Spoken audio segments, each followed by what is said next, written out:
Hi everyone, my name is Armine Bazikyan from Bazikyan Law Group, and this month I want to talk about the topic of frozen embryos and what happens at your death to these genetically frozen materials of yours.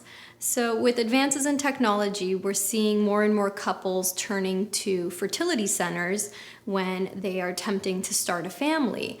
And with these fertility centers, oftentimes they're utilizing a process called in vitro fertilization or some other process to become pregnant and have a child. And while they're undergoing this process, they are essentially creating genetic material outside of the womb that they may or may not use. So at the end of the day, they might end up with some item, some genetic material that they actually ended up using, whether it was successful or not, and then they might actually have something left over that they continue to store. So the real question then becomes, well, what happens to these genetic materials at your death? Do you have a plan in place for where they would go and how they would be treated? So today we're going to be talking about the law that surrounds this issue. More likely than not, if you had genetic material, and most of the time it's embryos, if you had embryos cryogenically frozen at these treatment centers after 2014, then most likely you've signed some sort of agreement with the treatment center that actually instructs the treatment center on what to do should you pass away.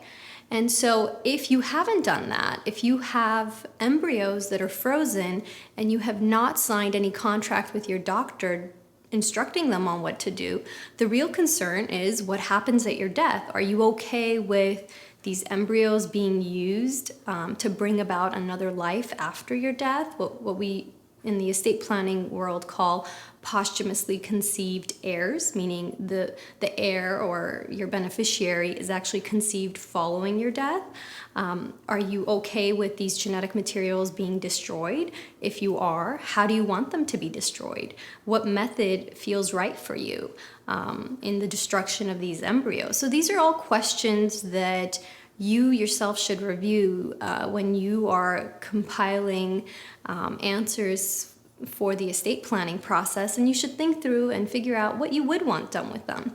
You know, the probate code treats these materials, as they like to call it, they think of it as personal property, these embryos differently.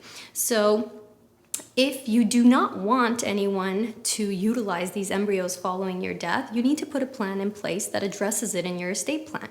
Your estate plan should be all-encompassing. Yes, it should, be concerned and take care of all your financial assets, but at the same time, you should also take into consideration what happens with these embryos. You certainly don't want them around after your death, and you certainly don't want your children or your other beneficiaries having the burden of figuring out what to do with them.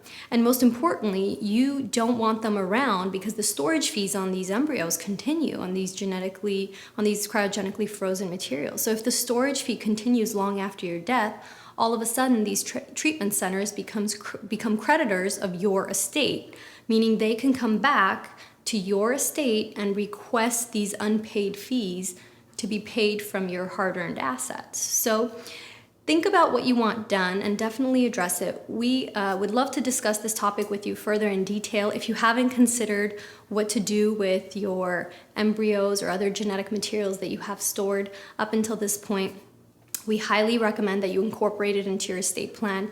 We're more than willing to help you, and we also have free consultations that you can take advantage of. So feel free to call our law firm and schedule a free consultation. Thank you. Bye-bye.